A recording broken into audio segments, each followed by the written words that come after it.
প্রথমত এই দেশের মানুষকে আমরা ভালোবাসি, এ দেশের মাটিকে আমরা ভালোবাসি। এই জন্যে অনুকূল প্রতিকূল সকল অবস্থায় আলহামদুলিল্লাহ আমরা এই দেশেই আছি। অনুকূল অবস্থায় থাকতে তো কোনো সমস্যা নাই, কিন্তু যখন প্রতিকূলতা দেখা দিবে তখন থাকাটা হলো অনেক চ্যালেঞ্জের। মৌলানা দেলোয়ার হোসেন সাঈদের জন্য দুনিয়ায় কি কোনো দেশ ছিল না? মতিউর রহমান নিজামী রাহিমাহুল্লাহর জন্য কোনো দেশ ছিল না? আমাদের আইকন মাতার তাজ অধ্যাপক গোলাম আজম রাহিমাহুল্লাহর জন্য কোনো দেশ ছিল না? বহু দেশ আমাদের কাছে প্রস্তাব দিয়েছে, এরা শুধু তোমাদের দেশের সম্পদ নয়, এরা বিশ্বের মুসলমানদের সম্পদ, তোমরা আমাদের জন্য কিছুদিনের জন্য তাদেরকে দিয়ে দাও। আমরা তাদেরকে জবাব দিয়েছি, আপনাদের আন্তরিকতায় আমরা মুগ্ধ, ভালোবাসায় মুগ্ধ, আপনারা দোয়া করতে থাকেন যতদিন আল্লাহ হায়াত দিয়েছেন তারা যেন মর্যাদার সাথে এই দেশে থাকতে পারে। কিছু নপুংসক বলে মর্যাদা আল্লাহ যারে দেয় তার কি জেলে যাওয়া লাগে? আরে তোমরা তো আগে বলেছিলে, এখন তোমাদের ব্যাপারে আমরা কি বলবো একটু বলো তো। আমরা ওটা বলতে চাই না। এরা বিবেকহীন, বুবা, বেওকুফ। আল্লাহর নবীরা জেল কেটেছেন, তো নবীর উম্মতদের সেই সুন্নত পালন করতে হবে না? আমাদের নবী কিন্তু একজন না,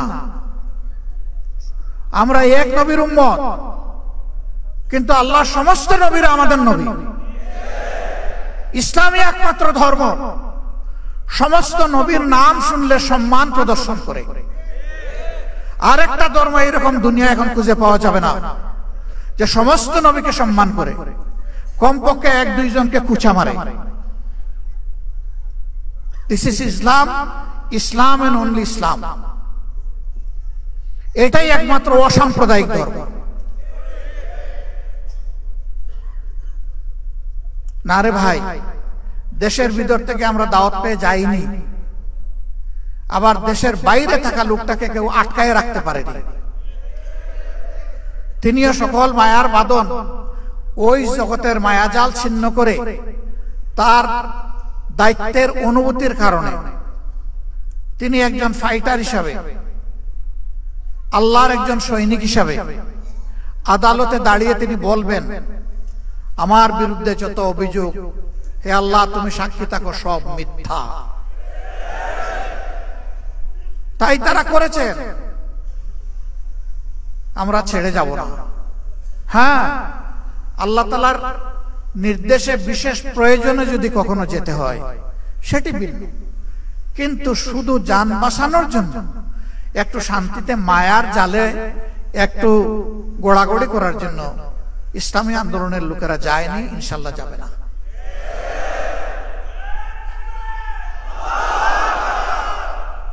আমি বলে থাকি, যাবই বা কোথায়? আমাদের তো একটি বেগম পাড়াও নাই, পিসি পাড়াও আমাদের নাই, যাবো কোথায়?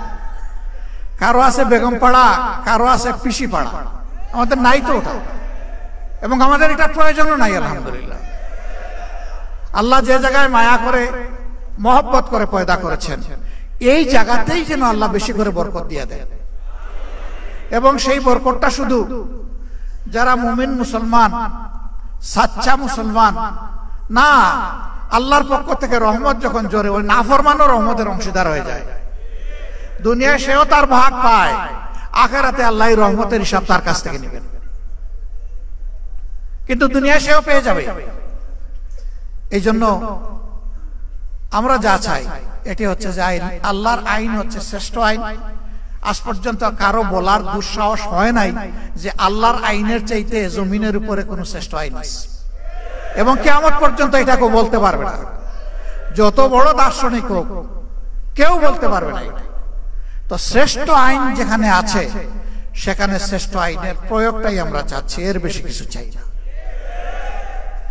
ভয় দেখানো হয়, যদি কোরআনের আইন চালু হয় তাহলে মা বোনরা তো ঘর থেকে বের হতে পারবে না। যদি কোরআনের আইন চালু হয় তাহলে যারা অন্য ধর্মের মানুষ তাদের কোনো নিরাপত্তা থাকবে না। আমরা যারা কোরআনের আইন চালু করার জন্য আল্লাহর দেওয়া তৌফিকের জন্য চেষ্টা করছি, আমাদের মা বোনরা ঘর থেকে বের হয় না, সমাজের বিভিন্ন পেশায় তারা কাজকর্ম করে না, আত্মীয় স্বজনের বিপদ আপদ হলে তারা দৌড়ে যায় না, তারা সমাজের উন্নয়নে অবদান রাখে না, তারা শিক্ষা প্রতিষ্ঠান সর্বোচ্চ শিক্ষা প্রতিষ্ঠানে গিয়ে লেখাপড়া করে না, তারা লেখাপড়া করায় না, সবই করে। রাসূল করিম সাল্লাল্লাহু আলাইহি সাল্লাম এই সব কিছুর সুযোগ যত সাহাবিয়া ছিলেন, উম্মাহাতুল মুসলিমিন ছিলেন, সবার জন্য খুলে দিয়েছিলেন। এমনকি চরম ক্রিটিক্যাল মুহূর্তে রাসূল করিম সাল্লাল্লাহু আলাইহি সাল্লাম আহলে রায়দের সাথে বিশেষজ্ঞতার সাথে বসতেন, কিন্তু তিনি ভুলে যেতেন না উম্মাহাতুল মুসলিমিনের পরামর্শ নেওয়াটাও প্রয়োজন, সেটাও তিনি নিতেন। তার বাস্তব নমুনা সুলহে হুদাইবিয়া। সবাই কিংকর্তব্য বিমূঢ়, আল্লাহর রাসূলও চিন্তিত, কিন্তু আমাদের একজন মায়ের পরামর্শ কার্যকর হয়ে গেল, সমস্ত সমস্যা নিমিষের তরে বাতাসে উবে গেল। আল্লাহু আকবার। This is beauty of Islam. মায়েদের কোনো মর্যাদাই ছিল না, মা হিসাবে কোনো মর্যাদা ছিল না, ইসলাম এসে তাদের হাতে এই মর্যাদা তুলে দিয়েছে। এর চাইতে বড় মর্যাদা কেউ দিতে পারবে না, যতই মায়া কান্না করবে, বরঞ্চ আমাদের সর্বনাশ করবে।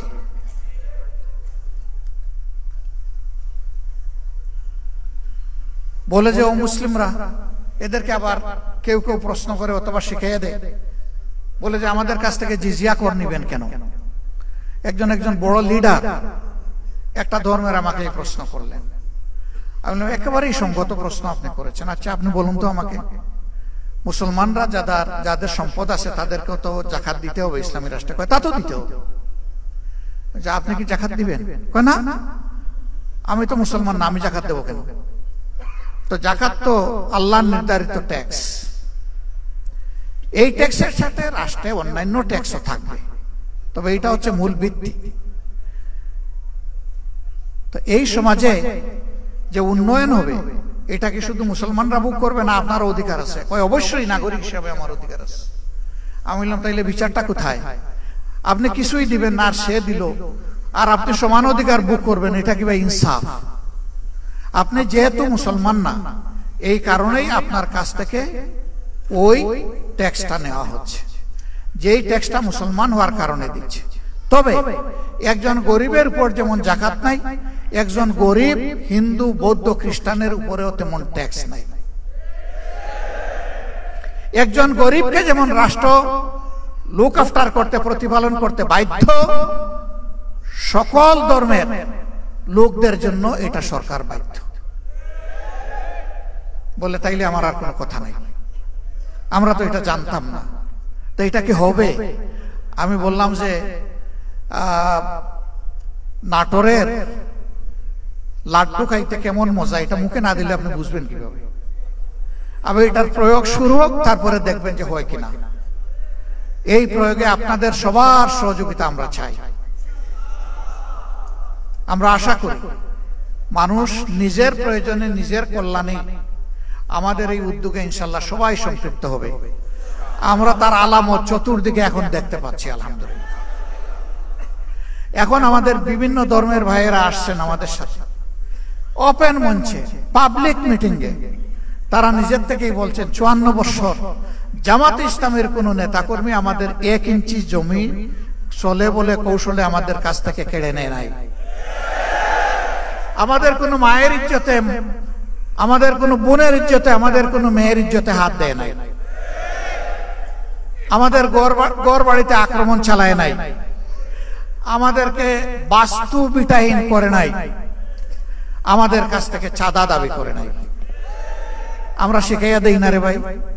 তাদেরকে বলি যে আপনি আপনার মনের মতো করে যা ইচ্ছা তাই বলতে পারেন, আপনি বলতে থাকেন। হ্যাঁ, তারা সেখানে এসে তাদের উপর নির্যাতনের কিছু কথা বলে, কিছু দুঃখের কাহিনী শোনায়। আমরা তখন লজ্জিত হই যে আমরা না করি, কেউ না কেউ তো তাদের উপর এই জুলুমগুলা করে। অথচ আমরা পাশাপাশি প্রতিবেশী, যুগ যুগ ধরে এক জায়গায় বসবাস করে আসছি। লেখাপড়া করতে গেলে একই বেঞ্চে বসে একই ডেস্কে বই রেখে আমরা লেখাপড়া করেছি। আজকে আমাদের এই সহযাত্রীদের সাথে আচরণ কেন? হ্যাঁ, আমরা চেষ্টা করেছি আমাদের দলটাকে সেইভাবে গড়ে তুলতে, নিয়ন্ত্রণ করতে। আমরা আশা করি এই দলের হাতে আল্লাহ যদি দেশ পরিচালনার দায়িত্ব দেন, এখন আমরা দল নিয়ন্ত্রণ করেছি, আমরা ইনশাআল্লাহ দেশও নিয়ন্ত্রণ করতে পারব। আমরা যখন নিজেরা ঘুষ খাবো না, যখন চাঁদা দাবি করব না, যখন আমরা দখলদারিতে যাব না, তখন আশা করি বাকি সকলে বার্তা পেয়ে যাবেন এবং সকলের কান খাড়া হয়ে যাবে। এরপরে আমাদের সংগঠন হোক অথবা যে কোনো নাগরিক হোক, যদি এর কোনো ব্যত্যয় ঘটে, তার জন্য সত্যিকারের প্রয়োগ করার মতো আইন থাকবে ইনশাআল্লাহ। এখন আইন আছে, তার প্রয়োগ নাই। যে আইনটা আছে এইটারও যদি প্রয়োগ থাকতো, সমাজের দুর্নীতি, সমাজের দুর্বৃত্তপনা 10 ভাগের 1 ভাগে নেমে আসতো। এটারও তো প্রয়োগ নাই। তা আবার প্রয়োগ আছে উল্টা প্রয়োগ। আপনি মারা গেছেন, আপনার ছেলে হবে আপনার হত্যা মামলার আসামি। মেরেছে সরকারের দুষ্ট বাহিনী অথবা গুন্ডারা, আপনার ছেলেকে করবে খুনের মামলার আসামি। 15.5 বছর এগুলো হয় নাই? আমাদের লোক হত্যা করে আমাদেরকে এই মামলার আসামি বানিয়েছে। সম্মানিত ভাইরা, এই দুনিয়ায় 100% ন্যায় বিচার নিশ্চিত করা অসম্ভব। একটা মানুষ তার চেষ্টায় কিংবা নির্দেশে 100 মানুষ খুন করা হয়েছে, আপনি তাকে ফাঁসি কয়বার দেবেন? আপনি এখানে আর ফাঁসি বাড়াইতে পারবেন? একবারে বেশি পারবেন না। কিন্তু আল্লাহ তাআলার কাছে জাহান্নামের শাস্তির বিভিন্ন স্তর আছে। আল্লাহ সেখানে তার পাওনা পরিমাণ শাস্তি তাকে দান করবে। এই বিশ্বাস যদি মানুষের অন্তরে থাকে, তাহলে দুষ্কর্ম করার আগে তার কলজা থরথর করে কেঁপে উঠবে, ভূমিকম্প শুরু হয়ে যাবে। আমি কেমনে অপরাধ করব? দুনিয়ার কেউ না দেখুক, আল্লাহ তো দেখছে। এই ভয়টাই জাতির মধ্যে জাগাতে চাই আমরা। এমন একটি সমাজ যদি ইনশাআল্লাহ বাংলাদেশে গড়ে ওঠে, তাহলে জাতি, ধর্ম, দলমত নির্বিশেষে সকলে উপকৃত হবে। এই রুকন সম্মেলনে আজকে যারা হাজির হয়েছে, তারা সমাজ বদলের স্বপ্ন দেখেন। সেই স্বপ্ন যেন ওই লোকের স্বপ্নের মতো না হয়। একজন তার বন্ধুদেরকে বলেছে, গত রাতকে খুব তৃপ্তি নিয়ে খেয়েছি, পেট ভরে। গত রাত্রে কখন ডিনার? ডিনার না। ডিনার কি খেয়েছিল? বলে হ্যাঁ, তা খেয়ে তো ঘুমিয়ে পড়েছিলাম। তো ঘুমিয়ে পড়েছিলে, ঘুম ভেঙে তুমি কি সাহারি করেছো? কয় তাও না। তাইলে কি খেলে? কয় যে আম খেলাম, জাম খেলাম, লিচু খেলাম, তারপরে আপনার কমলা খেলাম, ড্রাগন খেলাম, পেয়ারা খেলাম, আঙ্গুর খেলাম, খেজুর খেলাম, তিন খেলাম, সব খাইছি। কই রে ভাই, এক সিজনে এত ফল তুমি কোথায় পেলে? আমরা তো বাজারে এগুলা পাই না। কই ভাই না ভাই, আমি তো স্বপ্নে খেয়েছি। আচ্ছা, স্বপ্নে যে তুমি খেলে, তো আমটা কোন কোয়ালিটির ছিল? কই না, এগুলা দেশের। কিছু ভালো ছিল, কিছু পোকাও ছিল, কিছু মিষ্টিও ছিল, আবার কিছু টকও ছিল। কয় থামো, আর বলতে হবে না তোমাকে। ব্যাকল, তুমি যখন বিনা পয়সায় খাইলে, তাইলে ভালোগুলো বাছাই করে খাইলে না কেন? ওই স্বপ্ন আমরা দেখি না। আমরা সমাজ বদলের বাস্তব স্বপ্ন দেখি, এবং আমরা কোথায় ছিড়া ভিজাতে চাই না। আমরা চাই দুধ অথবা পানি দিয়ে ছিড়া ভিজবে, আর প্রয়োজনে আমাদের রক্ত দিয়ে ছিড়া ভিজবে। সেই রক্ত যদি আল্লাহ মানবতার জন্য, মানবতার মুক্তির জন্য আল্লাহ কবুল করেন, আল্লাহর দরবারে লাখো শুকরিয়া। যুগে যুগে যারা মানবতার মুক্তির লড়াই করেছেন, তারা তার প্রমাণ রেখে গিয়েছে। যুদ্ধের ময়দানে এক হাত কোপকে ঝুলে গেছে, পায়ের নিচে ফেলে টান দিয়ে ছিঁড়ে ফেলেছে। এই হাত আমার এখন বুঝে, এই হাতের আমার দরকার নেই। অবশিষ্ট হাত দিয়ে লড়াই চালিয়ে গেছে। ওই হাতও যখন ঝুলে গেছে এটাও ফেলে দিছে। সেনাপতি পা দুইটা চাপ দিয়ে ধরেছেন, কমান্ডার ফ্ল্যাগ, ওটাও যখন চলে গেছে আর পা দিয়ে ধরার সুযোগ নেই, দাঁত দিয়ে কামড় দিয়ে ধরেছে।